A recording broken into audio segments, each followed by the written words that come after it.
Receba as informações e as notificações de vídeo do MEC se inscrevendo em nosso canal e ativando o sininho do YouTube. Assim você fica sempre atualizado com as novas postagens de conteúdo aqui do seu universo do mecânico.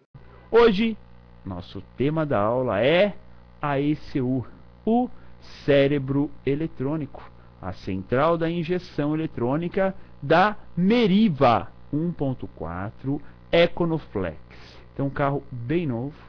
É nossa segunda aula sobre este veículo, né? Um carro aí bem recente, atual ainda, ok? Que você tem aí a opção da Meriva com o motor 1.4 Econoflex e a motor 1.8, que é o motor mais antigo da Meriva, né? Já aí desde as gerações do Astra, etc, tá? Então a ideia é o que? Sempre levar para você conhecimento técnico, experiência, dicas, princípios de funcionamento, para que aí no dia a dia você consiga fazer a manutenção, consertar os carros com toda certeza. A aula de hoje falaremos sobre a ECU. É exatamente ele, o cérebro eletrônico. Então, aula passada sobre a Meriva Econoflex, eu abordei apenas o assunto introdução, né? O tema foi introdução, então passei para vocês dicas, detalhes, falei um pouquinho, né, sobre o câmbio, né, o câmbio automatizado da Meriva, né, o sistema aí semelhante, também usado na linha Fiat, né, o EasyTronic, que é usado na GM, você tem aí Fiat Dualogic, né, sistemas bem semelhantes, mas mais para você ter o que? Um grande conceito de que é, como funciona, qual é a ideia de manutenção nisso no futuro próximo. Claro, tudo ainda é muito novo, esse câmbio EasyTronic. Quem sabe em breve teremos aí esse tipo de informação, aula aqui na UMEC também, por que não, né? Esses carros com EasyTronic, com o câmbio automatizado, vão dar problema. Já estão começando a dar problema, né? E aí teremos demanda nas oficinas e teremos que aprender também aqui na UMEC sobre este assunto. Aula de hoje, veremos Meriva ECU, o módulo da injeção eletrônica, né? Qual é o nome desse sistema? Multec HX14 YFH, uma sopa de letrinhas aí, né? Muito grande, mas podemos chamar apenas de sistema Multec, projetado, fabricado pela Delphi para esse veículo flex, com um padrão já, pessoal, bem moderno, um padrão bem atual. Nós chamamos de padrão OBD-BR, que é para atender norma brasileira referente a diagnóstico. Então, algumas características são bem diferentes se compararmos essa Meriva 1.4 Econoflex com uma Meriva 2009, 2010. É diferente o diagnóstico. A injeção em si até que parece bastante. Vamos ver que sensor MAP é semelhante, temperatura de água, sensor de rotação. Os componentes em si serão muito semelhantes, mas estratégias, adequações, princípios são diferentes. Essa Meriva já é que nós chamamos de OBD-BR. É um protocolo de funcionamento básico, no que se refere, por exemplo, a controle de poluentes. Essa ECU, ela é muito requisitada para a questão de poluentes, controle da poluição. Tanto é que tem dois sensores de oxigênio. Tem a sonda lambda antes e a sonda lambda depois do catalisador, ou seja, puramente para controlar o funcionamento do famoso conversor catalítico. Essa é a função da segunda sonda, né? Não é para mudar o mapeamento da injeção, não. É para adequar, para corrigir, para confirmar se o catalisador está ou não em boas condições. Ok? Mas não é só isso, pessoal. Já é uma forma de diagnóstico muito mais detalhada. Como, por exemplo, a luz de anomalia, a luz da injeção, ela não vai acender mais por qualquer sensor que esteja desligado, quebrado, queimado, por aí. Não vai. Ela só vai acender quando você tem o quê? Alguma questão de poluentes diretamente relacionado. Ok? Por exemplo, nem todo sensor quebrado vai acusar no painel. Nem todo. Vai depender muito se a sua relação de funcionamento vai alterar ou não, tá? A questão de poluentes. Controle de poluentes. Ok? Bom, vamos dar sequência então na Meriva Econoflex 1.4. Falar aí sobre a diagramação, né? Todas essas informações que chegam, né, até a ECU para ela poder trabalhar. Então é necessário sempre ter o quê?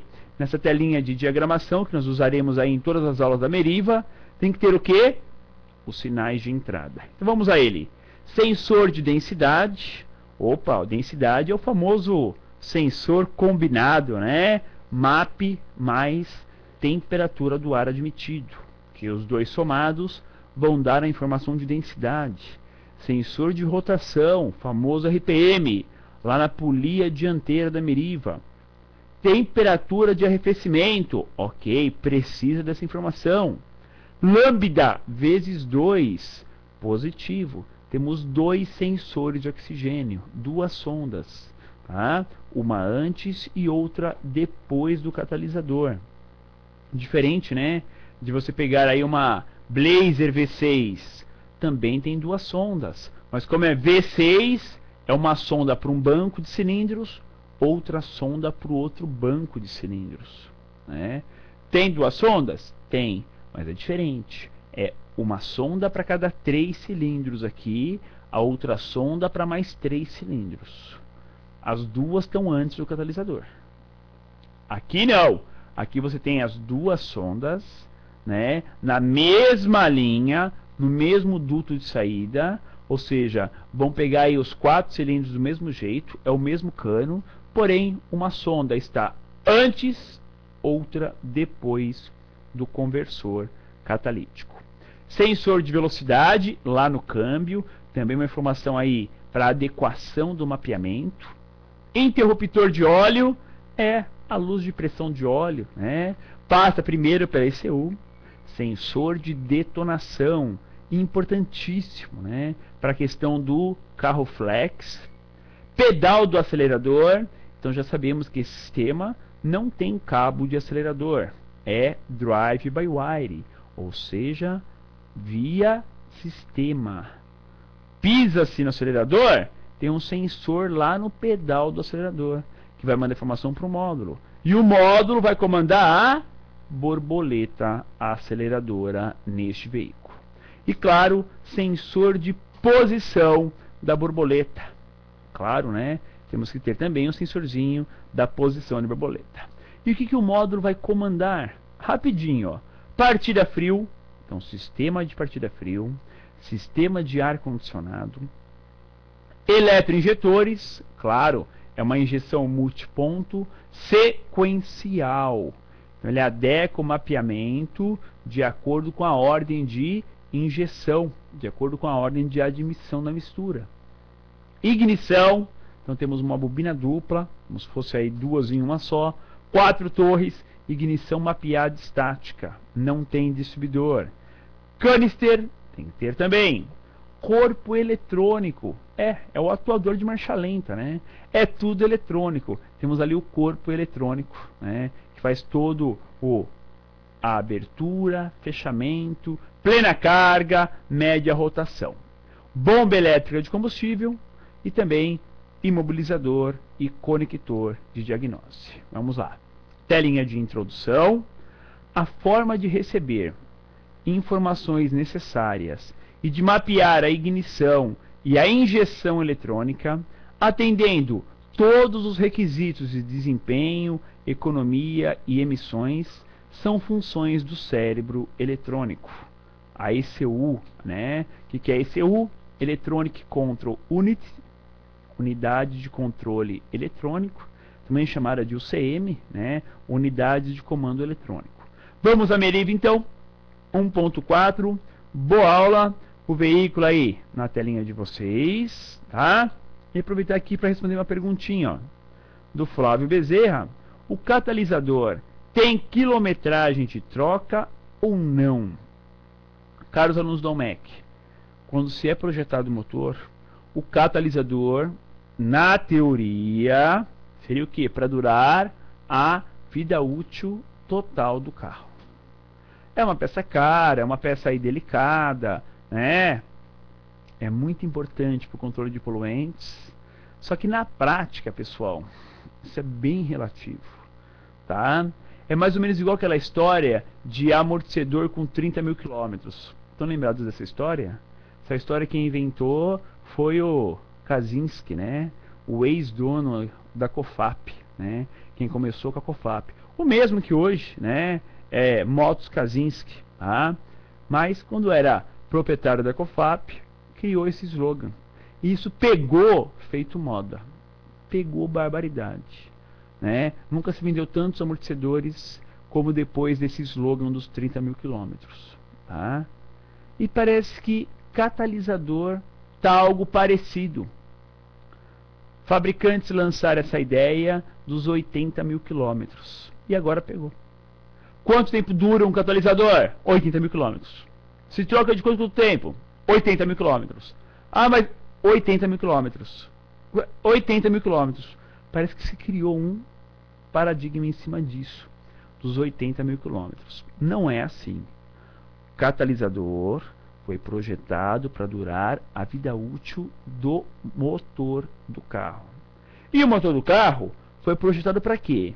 Para durar a vida útil do carro. É verdade isso, pessoal. Nenhum motor é concebido para ser retificado aí 2, 3, 4 vezes. A ideia é ele durar a vida inteira do carro.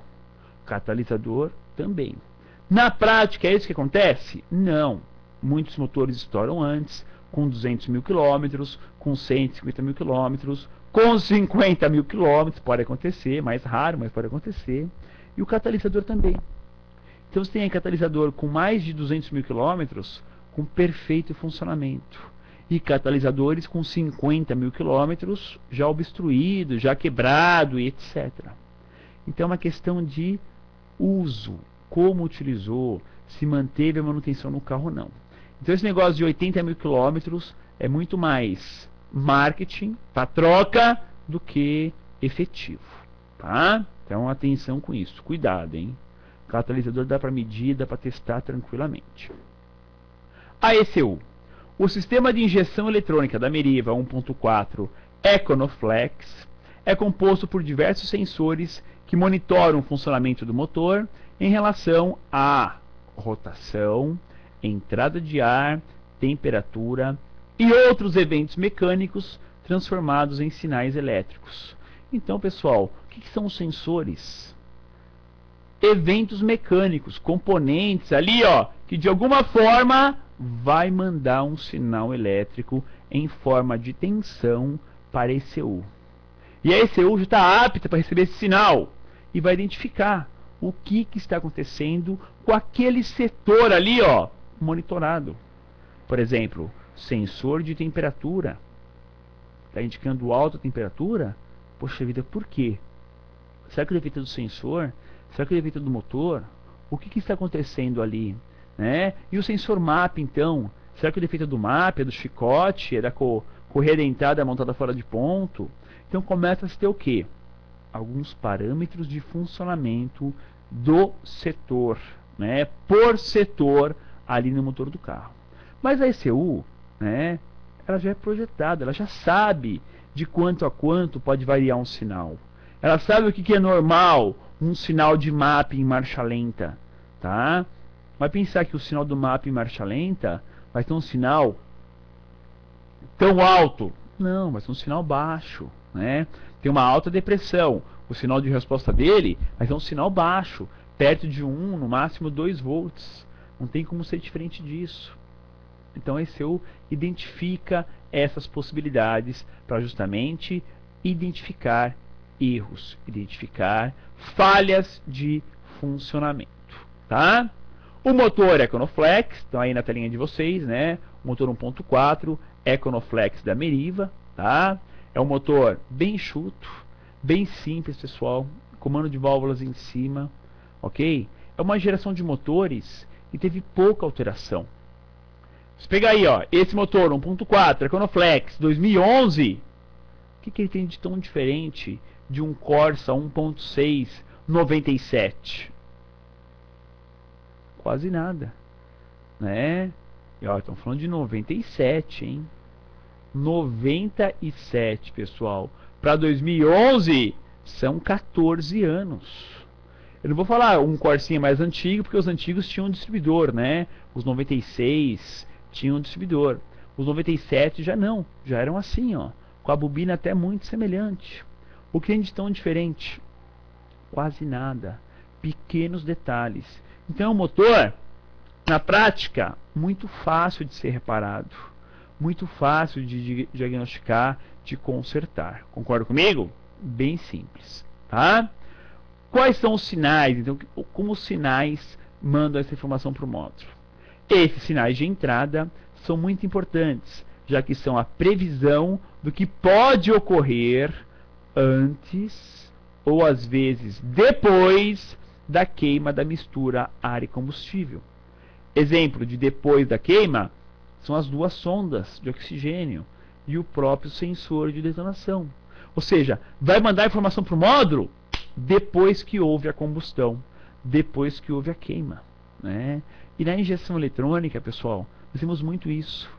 Temos muito o after, né? Muito o depois da queima. Por exemplo, o módulo só corrige a mistura depois que a sonda manda o sinal. Vai deixar a mistura mais pobre ou mais rica, de acordo com o sinal da sonda. O módulo só corrige o avanço de ignição depois que o sensor de detonação avisa, ó, bateu o pino, não bateu, daí por diante. Então existe muito after, muito depois da queima, o que é ruim, né? Sempre quando você espera queimar, para depois corrigir, perdeu combustível, perdeu, deu excesso, falta, ponto está atrasado, alguma coisa errada aconteceu. Então legal o que é? Essa previsão. E os sensores de entrada, principalmente MAP, temperatura do ar, borboleta, rotação, esses sim, eles dão o antes da queima a informação. E aí o módulo começa a fazer a correção já exatamente nesse ponto. Não deixa passar para depois, tá? Telinha de vocês. O cérebro eletrônico, a Electronic Control Unit, a unidade de controle eletrônico com seus dois conectores, K e M, né? Conector K e M. Quais atuadores essa ECU vai comandar? Como que ela vai fazer isso? Os componentes, que são recebedores de sinais, o que podemos entender como ordem, o sinal que o módulo dá para o atuador, pessoal, é uma ordem. É uma ordem. Abre o bico. Abre a borboleta. Abre a válvula do canister. São tudo ordens. São sinais elétricos, mas é como se fosse ordem, tá? Tem que funcionar. Então, esses que recebem a ordem já são os atuadores. Ou seja, eles vão ter alguma função em cima do sinal que o módulo está mandando, tá? Então, como ordem, sempre em forma de tensão elétrica, normalmente na faixa de 13 volts. Espera aí. 13 volts é nominal, né? É tensão da bateria, tá? Então vai mandar aí entre 13 e 14 volts, tá? Não vai mandar menos do que isso. Os atuadores, pessoal, trabalham com a tensão da bateria. Lógico, é o módulo que comanda, mas a tensão dele é tensão da bateria. Já os sensores, não. Muitos sensores trabalham com faixa de tensão de 5 volts, bem baixa. Mas um detalhe também, esses atuadores que trabalham com tensão da bateria, não é o módulo da injeção que vai mandar o positivo. O positivo já está lá na peça, vem via relé principal. Já está na peça. O que o módulo vai comandar? O pulso negativo. É, pulso negativo que o módulo vai mandar. Ele não vai mandar o positivo, pessoal. Vai mandar o pulso negativo. E aí, nenhum problema. Isso não torra, não aquece, não queima o módulo da injeção eletrônica. Ok? Olha ele aí, ó. O principal atuador comandado pela ECU, né? O famosíssimo bico injetor. Temos esse bico preto na Meriva e o vermelho também, hein, pessoal. Detalhe, hein? Também tem um bico semelhante com esse aí na cor vermelha para Meriva 1.4 Flex. Bico bem pequenininho, né? Todo aí de aço inox, encapsulado, tranquilo para tirar e colocar. Nada demais, tá? Vamos lá. A descrição. Como que nós descrevemos então esse cérebro eletrônico? O que ele tem de pinos ali? Primeiro, através de dois conectores. O conector K e o conector M da ECU. Então temos dois conectores, pessoal.